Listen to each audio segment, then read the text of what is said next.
Hello everyone, welcome to the channel Study Desk. Today in this video we are going to see the questions on words of Unit 1 Advertising Semester 6. Okay, so question number 2 is question number 1 हमने already पिछली video में देखा था. Question number 2 is explain the objectives of advertising and also discuss the various type of advertising. देखिए जो advertising के objective है वो बहुत ज़्यादा easy हैं, आपको सिर्फ headings learn करनी है, right? Brand building. देखिए अगर for example आपका कोई business है और आपका नया बिज़नेस है और उसमें आपने कोई न्यू प्रोडक्ट जो है लॉन्च किया है, और अगर आपका एग्जिस्टिंग बिज़नेस है तो उसमें आपने by the help of R&D department आपने कुछ न्यू लाइन ऑफ प्रोडक्ट जो है लॉन्च किए हैं. तो सबसे पहले तो आप क्या चाहोगे कि कस्टमर जो है आपके प्रोडक्ट को जाने और ये जाने कि उसके अंदर क्या क्या क्वालिटीज़ है और वो क्या प्रॉब्लम रिजॉल्व करता है. तो सबसे जो बेस्ट ऑप्शन है यहाँ पे, सबसे बेस्ट ऑप्शन कौन सा है? एडवर्टीजिंग का. तो इसलिए जो एडवर्टीजिंग है वो कहीं ना कहीं बिजनेसमैन के लिए बहुत पावरफुल वेपन है जब बात आती है न्यू प्रोडक्ट को लॉन्च करने की, राइट? सो इसमें लिखा हुआ है कि advertising help in the establishment and promotion of a brand in the existing market. बहुत सारे ऐसे शैम्पूज़ हैं जो ऑलरेडी एस्टेब्लिश्ड हो चुके हैं एज अ ब्रांड, और अगर आपको अपने खुद के शैम्पू को मतलब अपने प्रोडक्ट को ब्रांड में तब्दील करना है, उसको एस्टेब्लिश्ड करने का मतलब है कि मार्केट में अपने प्रोडक्ट को जमाना, ठीक है? तो उसके लिए आपको एडवर्टीजमेंट की हेल्प लेनी पड़ेगी. It also aids in the creation of a new market for the brand. Aids मतलब होता है हेल्प करना. देखिए बहुत सारे ऐसे प्रोडक्ट हैं, जैसे कंप्यूटर्स का अपग्रेडेशन हो रहा है, बहुत सारे सॉफ्टवेयर्स का अपग्रेडेशन हो रहा है, बहुत सारे न्यू प्रोडक्ट्स आ रहे हैं जिनका यूज़ अभी तक बहुत सारे लोगों को आता ही नहीं है.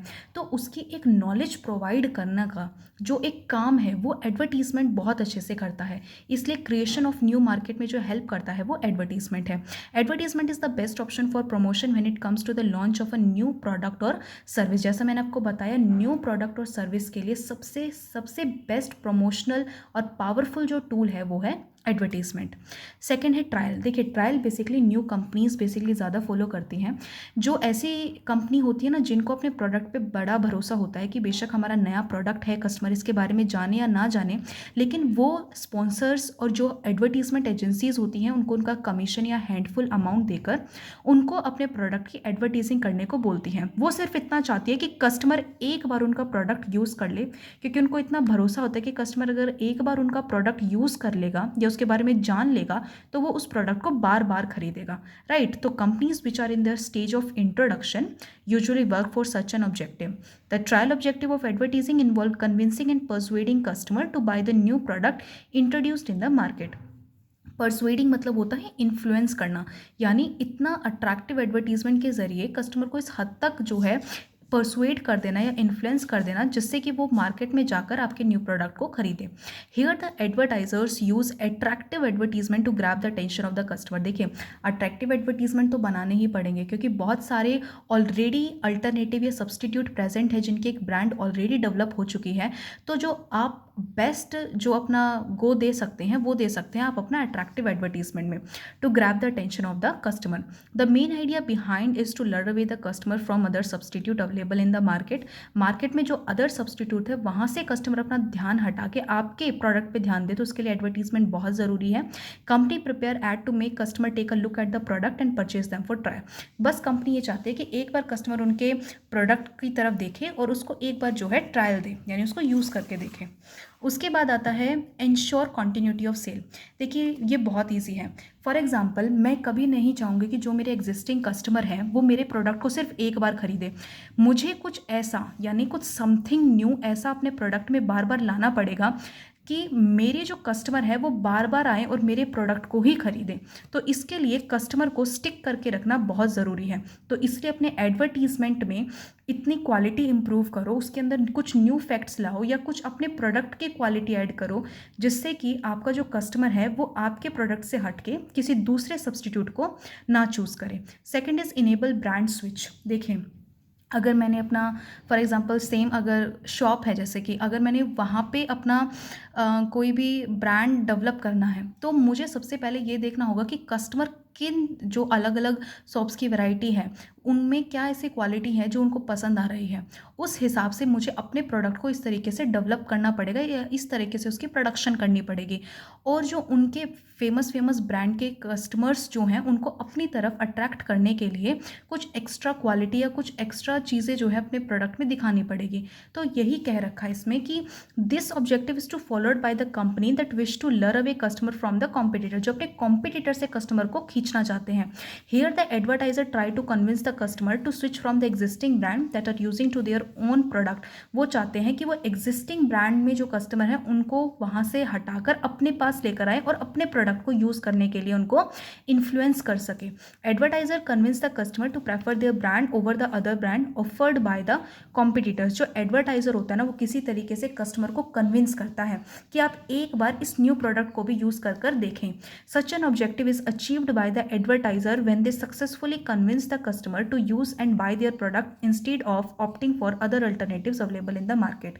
और एडवर्टाइजर जब सक्सेस हो जाता है, जब उसकी बात सुनता है कस्टमर या उसके एडवर्टीजमेंट से वो इन्फ्लुएंस हो जाता है और उस न्यू प्रोडक्ट को यूज़ करने लगता है, राइट। उसके बाद है स्विचिंग बैक। अब आपने जो फेमस ब्रांड थे उनके कस्टमर को अपनी तरफ आकर्षित कर लिया, वो जो फेमस ब्रांड हैं वो उनको भी तो अपने कस्टमर दोबारा चाहिए, राइट। तो अपना switching back of the customer करने के लिए वो क्या करेंगे, वो डिस्काउंट देना शुरू कर देंगे, रिबेट देना शुरू कर देंगे, ऑफर स्कीम या फिर कुछ न्यू ऐसी पैकेजिंग करेंगे या अपने एडवर्टीजमेंट को इतना इम्पैक्टफुल कर लेंगे कि जो उनके कस्टमर उनको छोड़कर न्यू ब्रांड के पास गए हैं वो उनके पास वापस आ जाए।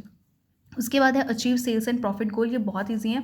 जैसे ही एडवर्टीजमेंट के जरिए आपका जो प्रोडक्ट है वो एक ब्रांड बनेगा, उस हिसाब के से जो आपकी डिमांड है वो बढ़ने लगेगी, लोग आपके प्रोडक्ट को पसंद करने लगेंगे, जिससे आपकी सेल्स बढ़ेगी और ऑटोमेटिकली आपका प्रॉफिट मार्जिन इंक्रीज हो जाएगा। उसके बाद है following are the different types of advertising. अभी जो हमने पढ़ा वो थे ऑब्जेक्टिव, अब हम पढ़ेंगे एडवर्टीजिंग के डिफरेंट टाइप्स, लेकिन ये जो टाइप्स हैं ये हम नोटबुक से पढ़ेंगे। ओके, सो सबसे पहले है ब्रॉडकास्ट मीडिया। देखिए ब्रॉडकास्ट मीडिया के अंदर दो चीज़ें आती हैं, पहला है टेलीविज़न और दूसरा है रेडियो। अब इसको बिना पढ़े भी अगर मैं आपसे पूछूं कि टेलीविज़न और रेडियो में से आप कौन सा ज़्यादा प्रेफर करोगे या आपको ऐसे कौन से एडवर्टीजमेंट है जो ज़्यादा इम्पैक्टफुल लगेंगे, तो आप कहोगे टेलीविज़न, क्योंकि उसमें ऑडियो और विजुअल इम्पैक्ट बहुत स्ट्रांग होते हैं, राइट। वो बहुत ज़्यादा एक्सपेंसिव भी होता है लेकिन जैसा उसका लॉन्ग टर्म में बहुत फ़ायदा है, राइट। तो यही लिखा हुआ है कि television and radio are the two main tools of such type of advertising. Television is the most important and expensive tool of advertising. Expensive तो है as it offers creative opportunities and wide reach, पर ये business के लिए बहुत opportunities जो है create करता है, प्लस वाइड रीच है, मतलब एक लार्ज एक्सटेंट पे ऑडियंस को दिखता है।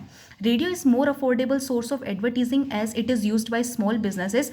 रेडियो अफोर्डेबल इसलिए है और स्मॉल बिजनेस इसको यूज़ करते हैं, बट आजकल जैसे सोशल मीडिया ऐप्स आ गई हैं, लोग ज़्यादातर जो हैं चीज़ों को देखकर समझना पसंद करते हैं बजाय सुनने के, राइट।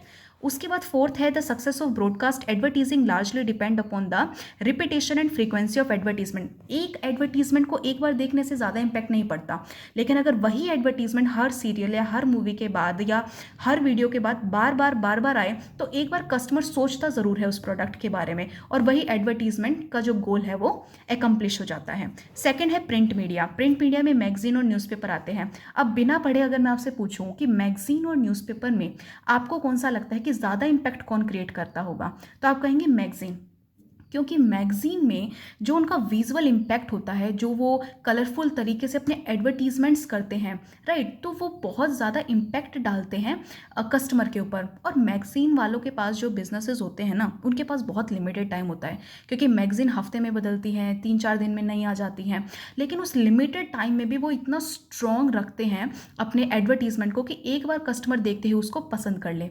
वहीं न्यूज़पेपर की बात की जाए तो न्यूज़पेपर की जो विजुअल इम्पैक्ट होता है ना वो बहुत लो होता है, क्योंकि वो ज़्यादा कलरफुल भी नहीं होते, इतना ज़्यादा लोगों को पसंद भी नहीं आते और बहुत कम लोग जो है न्यूज़पेपर के ज़रिए किसी चीज़ पर या किसी प्रोडक्ट पर विश्वास करते हैं, राइट। तो यही चीज़ लिखी हुई है कि magazine and newspaper are the two main tools of such type of advertising.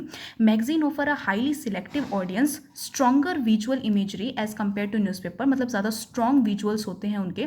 Costly भले ही होती है magazine, but require long lead time which limits timely promotion. और जैसा मैंने आपको बताया बताया, हर एक बिजनेस को मैगजीन में अपने एडवर्टीजमेंट देने पड़ते हैं, तो हर एक बिजनेस के पास बहुत लिमिटेड टाइम होता है कि वो मैगजीन में अपना ऐड दे, क्योंकि उनके देने के बाद अगला बिजनेस देगा उनको। और बिजनेसेस जो हैं मैगजीन्स पे इसलिए ज़्यादा भरोसा करते हैं क्योंकि आजकल सारे बिजनेसमैन्स जो हैं या फिर जो हमारी आज की यूथ है वो ज़्यादातर मैगजीन्स पढ़ना प्रेफर करती हैं, क्योंकि उनके जितने भी प्रेजेंटेशन वाइज जो है वो उनको बहुत ज़्यादा अट्रैक्ट करते हैं। उसके बाद है newspaper. Newspaper are affordable for local businesses, but short shelf life and limited visual creativity are drawbacks। कि short shelf life मतलब न्यूज़पेपर बहुत जल्दी जो है डिग्रेड हो जाते हैं, या फिर जो उनकी विजुअल क्रिएटिविटी है वो इतनी स्ट्रांग नहीं है, और वही उन चीज़ का ड्रॉबैक बन जाता है, और जो एडवर्टीजमेंट न्यूज़पेपर में आते हैं वो ज़्यादा इम्पैक्ट क्रिएट नहीं कर पाते, राइट। उसके बाद आपका जो थर्ड है वो है प्रोडक्ट प्लेसमेंट। देखिए प्रोडक्ट प्लेसमेंट का मतलब, जैसे यूट्यूब की वीडियो के बीच में आपने देखा होगा बहुत सारे एडवर्टीजमेंट्स आते रहते हैं, टीवी सीरियल्स के बीच में या टीवी शोज़ के अंदर ही आपको देखने को मिलेगा कि एक्टर या फिर जो एक्ट्रेसेस हैं वो किसी प्रोडक्ट की एडवर्टीजमेंट कर रहे हैं इनडायरेक्टली, बट आपको पता चल जाता है, राइट। ऐसे ही मूवीज़ के अंदर है, तो इनका इससे क्या होता है कि एंटरटेनमेंट के साथ साथ लोगों को एडवर्टीजमेंट भी दिख जाता है। तो यही सेम चीज़ इसमें लिखी हुई है कि it is a newer type of advertising in which a business offer compensation to a TV show, video games और theme park to use it products while entertaining the audiences, और बदले में इनको कमीशन भी मिलता है उस चीज़ का जो हमारी एडवर्टीजमेंट एजेंसी होती है। This type of advertising is a way for companies to integrate ads with entertainment. तो एंटरटेनमेंट के साथ साथ आपको प्रोडक्ट या सर्विसेज की इंफॉर्मेशन भी गेन हो जाती है। उसके बाद है इंटरनेट। देखिए इंटरनेट तो हम सब जानते हैं, the internet is used by both online as well as offline companies to promote products और services। चाहे बिजनेस ऑनलाइन मोड में रन हो चाहे बिजनेस ऑफलाइन मोड में रन हो, लेकिन इंटरनेट की सहायता सब लेते हैं, क्योंकि सबको पता है कि 24/7 आज की जितनी भी पॉपुलेशन है वो सोशल मीडिया पे बहुत ज़्यादा एक्टिव रहती है। तो अगर एक बार भी वो आपके एडवर्टीजमेंट को देख ले या उसको समझ ले या आपके प्रोडक्ट को पसंद कर ले तो आपकी सेल बढ़नी ही बढ़नी है, right. Banner, popup, text ads, ये सारी चीज़ें इसमें लिखी हुई है कि जो भी थर्ड पार्टी ऐप्स है जैसे इंस्टाग्राम्स हैं, यूट्यूब है, पेड प्रमोशंस जो भी होते हैं उनके जरिए कहीं ना कहीं 10% 20% लोग भी अगर उस चीज़ से इन्फ्लुएंस हो जाए तो उस चीज़ से बिजनेस का बहुत फ़ायदा होता है, राइट। Okay, thank you.